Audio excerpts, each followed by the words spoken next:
안녕하세요. 오늘도 여러분과 함께하는 명작 사랑방방지기입니다. 오늘 하루는 어떠셨는지요? 오늘도 지친 마음을 위로하는 책방 여행으로 여러분을 안내하겠습니다.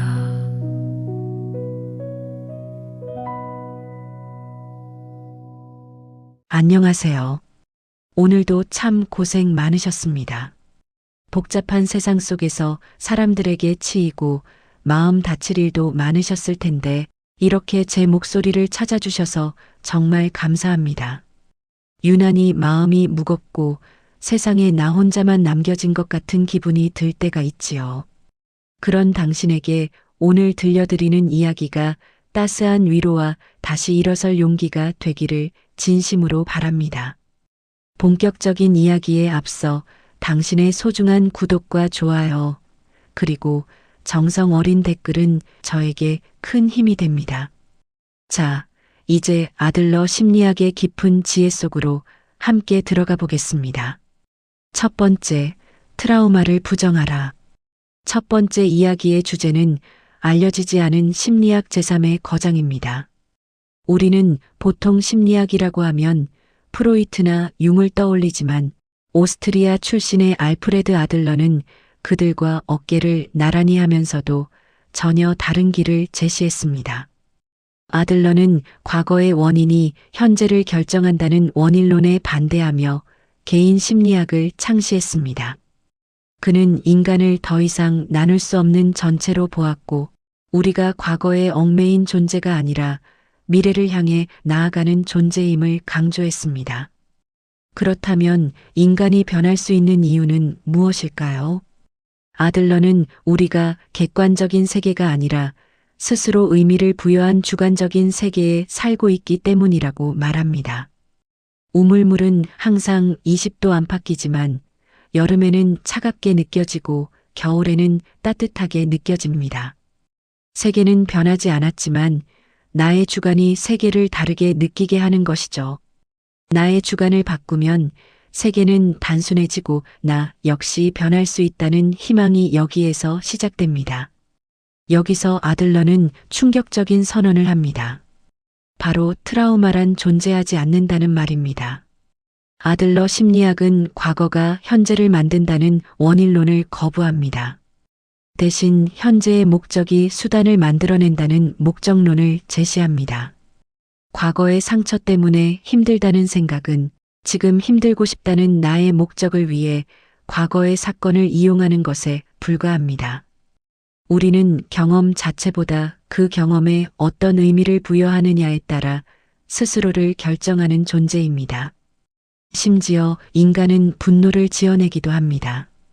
카페 직원이 내 옷에 커피를 쏟았을 때 소리를 지르는 것은 화가 나서가 아니라 상대를 굴복시키려는 목적을 위해 분노라는 감정을 도구로 사용한 것입니다. 분노는 조절할 수 없는 폭발이 아니라 우리가 선택한 수단일 뿐입니다. 이 사실을 깨달을 때 우리는 감정의 노예에서 벗어날 수 있습니다. 이것이 과거에 지배받지 않는 삶의 핵심입니다. 과거가 나를 결정한다고 믿으면 우리에겐 미래가 없습니다. 이미 일어난 과거는 바꿀 수 없기 때문입니다. 하지만 목적론을 받아들이면 지금 이 순간 나의 목적을 바꾸어 행동과 삶을 바꿀 수 있습니다.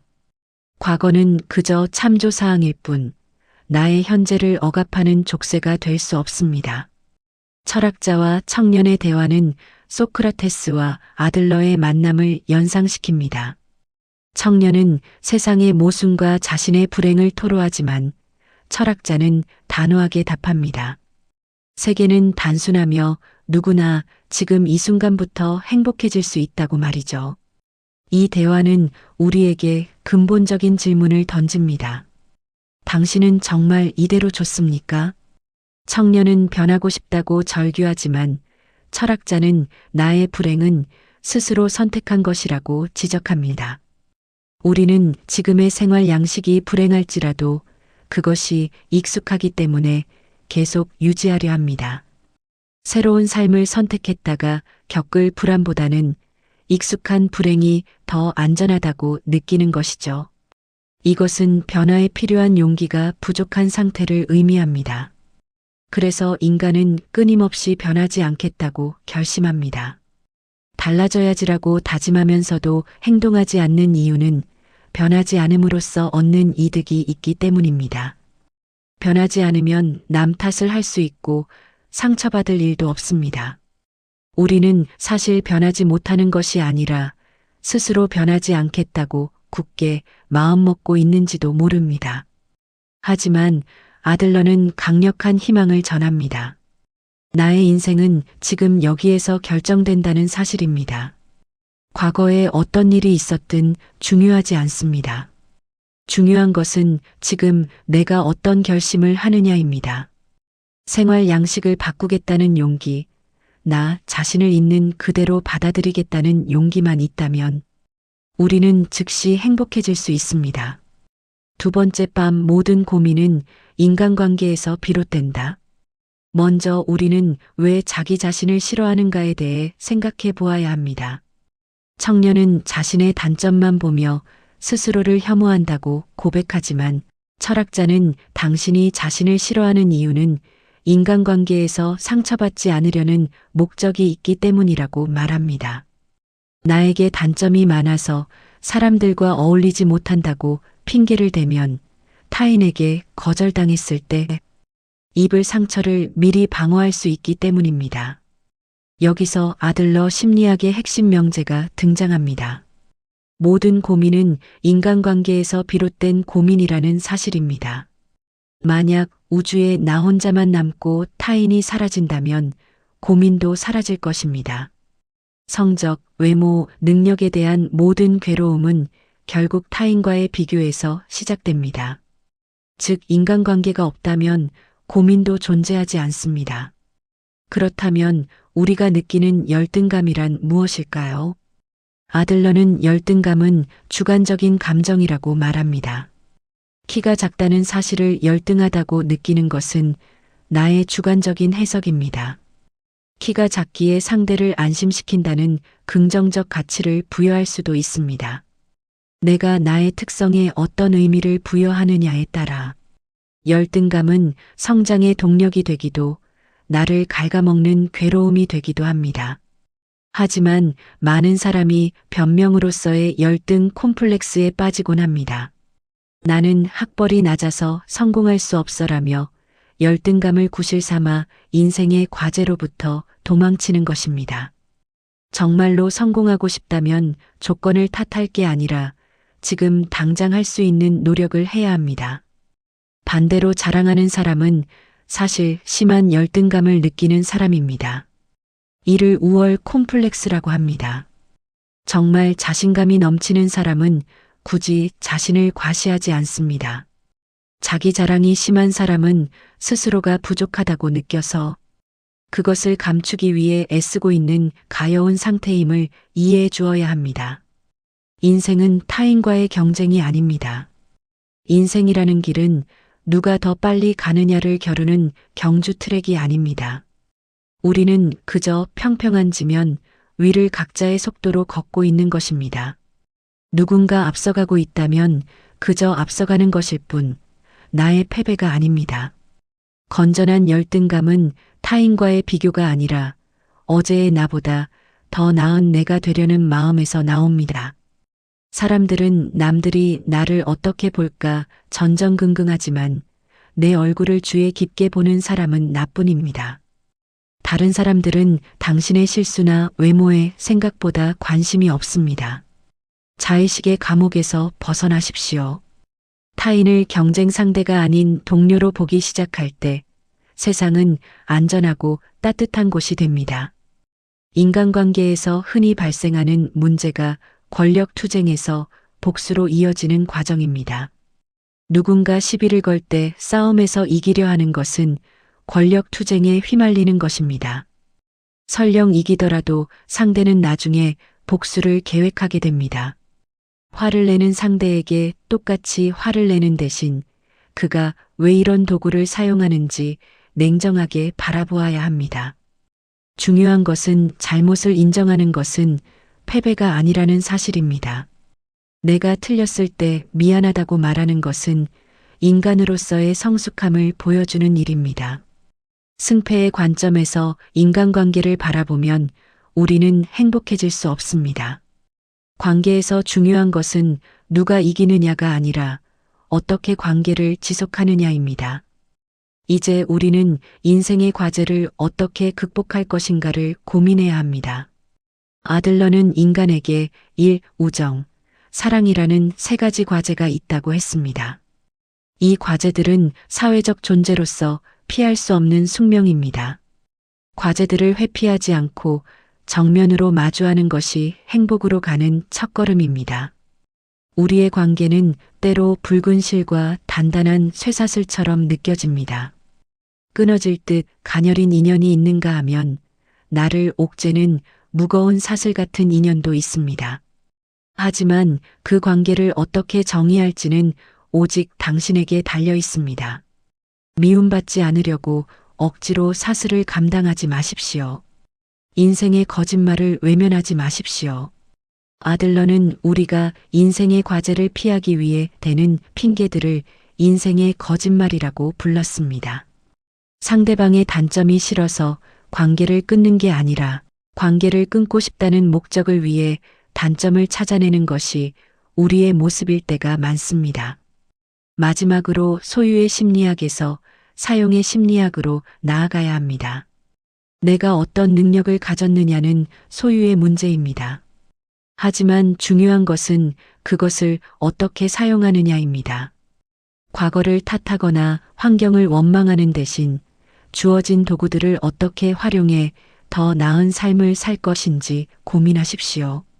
모든 행복은 인간관계에서 옵니다. 경쟁심을 내려놓고 주변을 동료로 바라볼 때 행복은 시작됩니다. 세 번째, 타인의 과제를 버리라. 가장 먼저 우리는 인정 욕구를 부정해야 합니다. 아들러 심리학은 타인에게 인정받기를 원하는 마음을 단호히 거부합니다.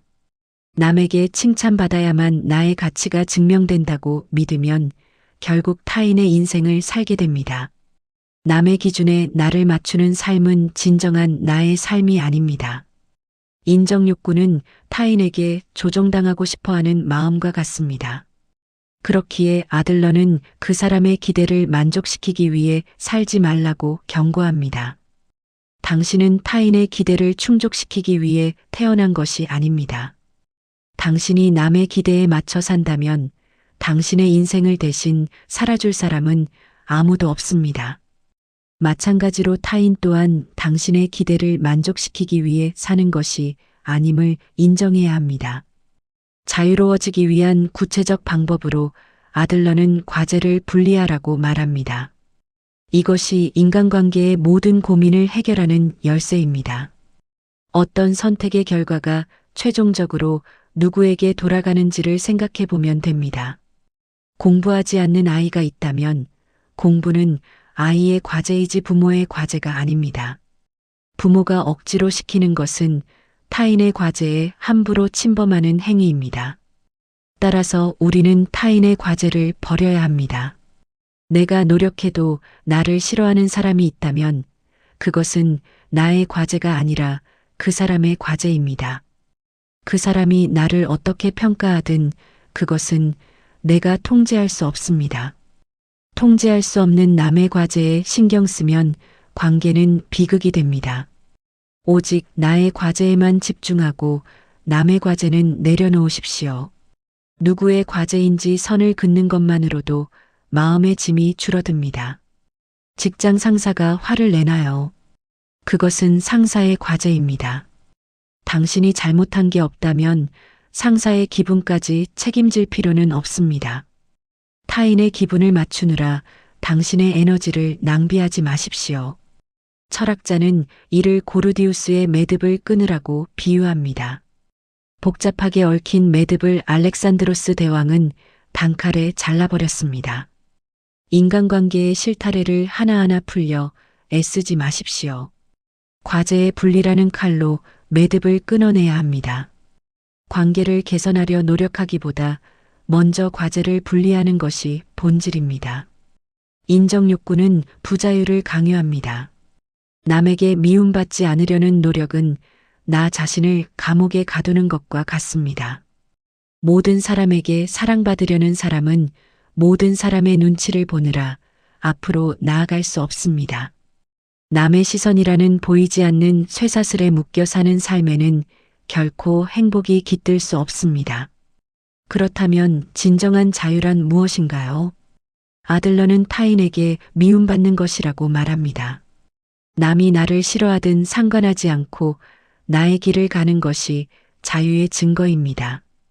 미움받는 것을 두려워하지 않을 용기가 있을 때 우리는 비로소 타인의 시선에서 해방되어 진정한 나로 살 수 있게 됩니다. 자유란 미움받을 용기를 갖는 것과 같습니다.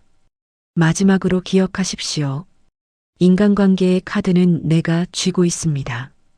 우리는 상대가 잘해주면 나도 잘해주겠다고 생각하지만 이것은 카드를 상대에게 넘겨준 꼴입니다. 상대가 나를 어떻게 대하든 그것은 상대의 과제입니다. 내가 상대를 신뢰하고 사랑할지는 오직 나의 과제입니다. 주도권을 타인에게 넘기지 마십시오. 내가 먼저 변하기로 결심한다면 세상은 바뀌기 시작합니다. 네 번째, 세계의 중심은 어디에 있는가? 먼저 아들러의 개인 심리학과 전체론에 대해 이해해야 합니다. 아들러는 마음과 몸, 이성과 감정을 나누어 생각하는 것을 반대했습니다. 우리는 그 모든 것이 통합된 단 하나뿐인 전체적인 존재입니다. 내 마음이 슬프면 몸도 아픈 것처럼 나를 조각내지 않고 전체로 받아들일 때 비로소 우리는 온전한 자신을 마주할 수 있습니다.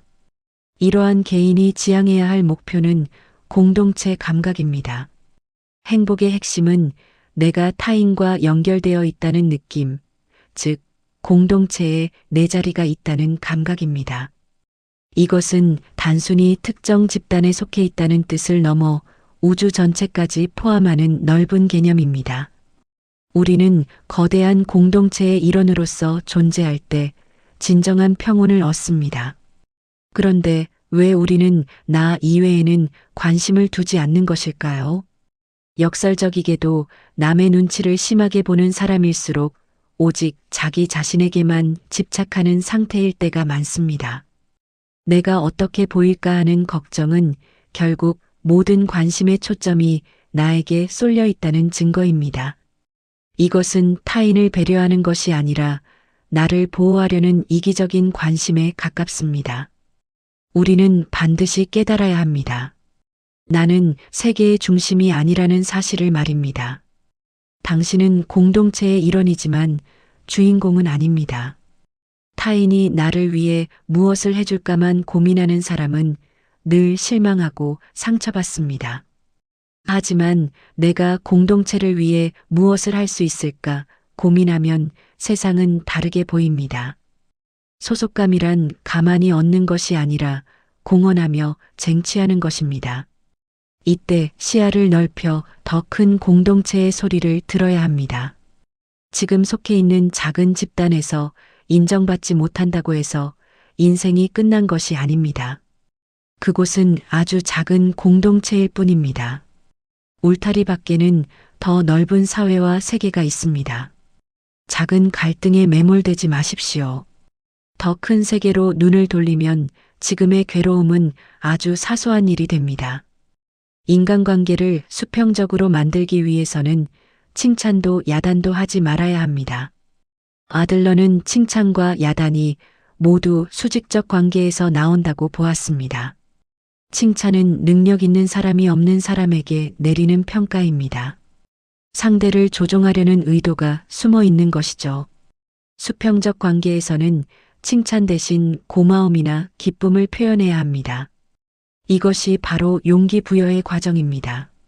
상대방을 평가하는 게 아니라 당신 덕분에 도움이 되었다거나 당신이 있어 기쁘다고 말해주는 것입니다.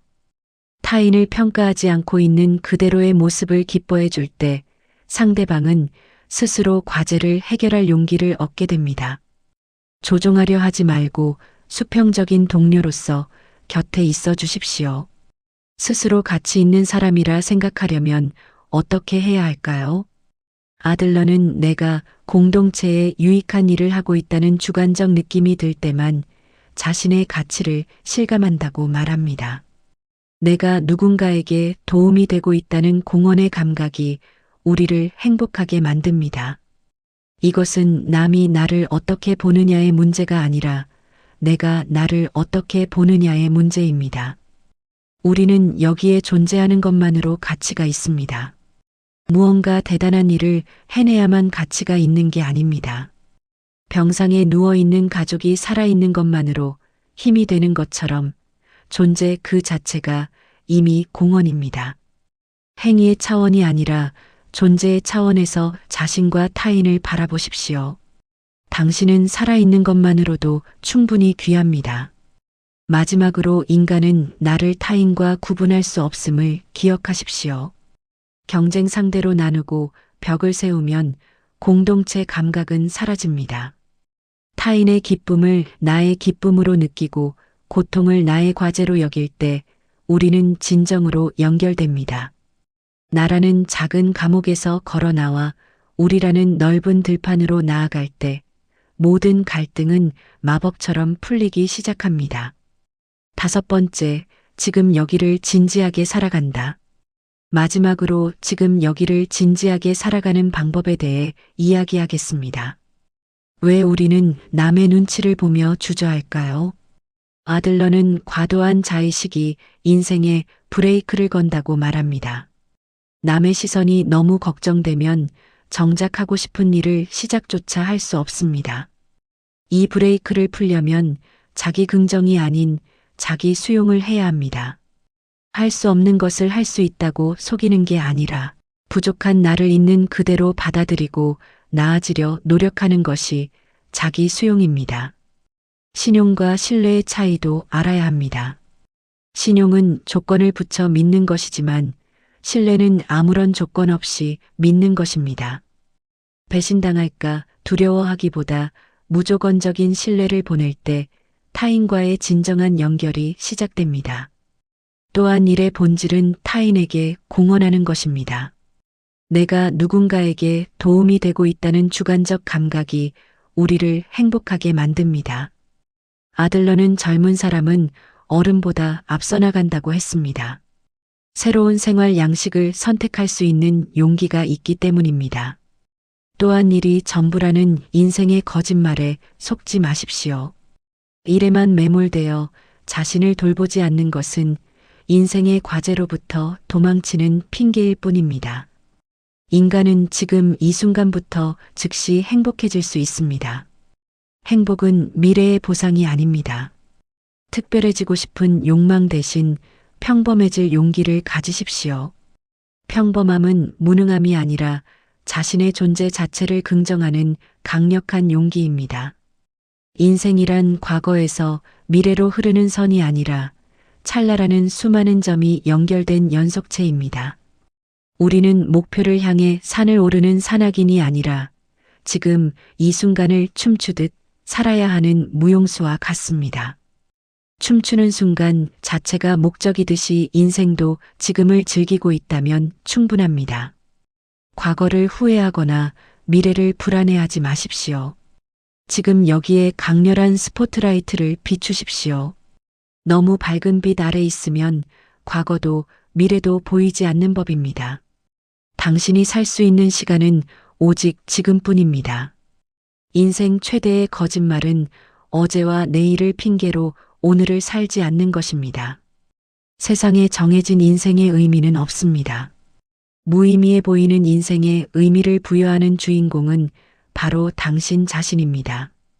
당신이 지금 여기서 공헌의 깃발을 들고 춤을 춘다면 당신의 삶은 그 자체로 완벽합니다. 아들러의 가르침이 당신의 마음에 자유의 꽃으로 피어나길 응원합니다. 오늘 이야기가 마음에 닿았다면 구독과 좋아요로 인연을 이어가 주세요. 당신이 오늘을 어떻게 하루를 보냈는지 댓글로 남겨주시면 큰 기쁨이 될 것입니다.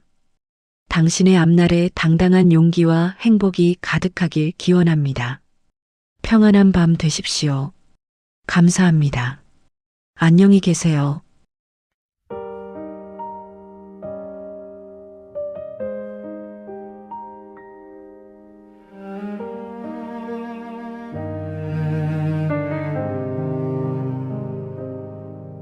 조용히 스며드는 햇살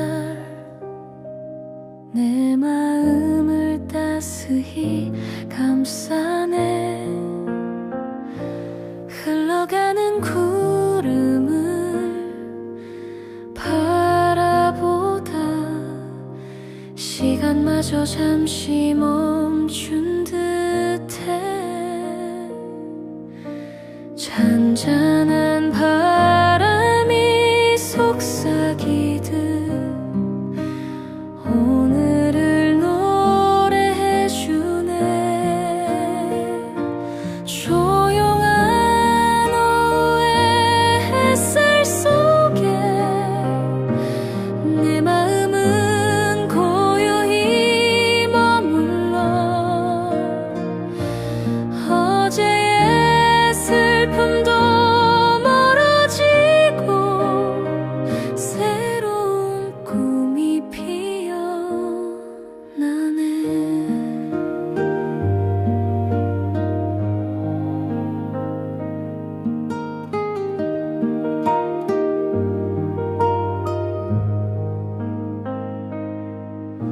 창가에 앉아 눈을 감으면 따뜻한 기억이 다가와. 멀리서 들려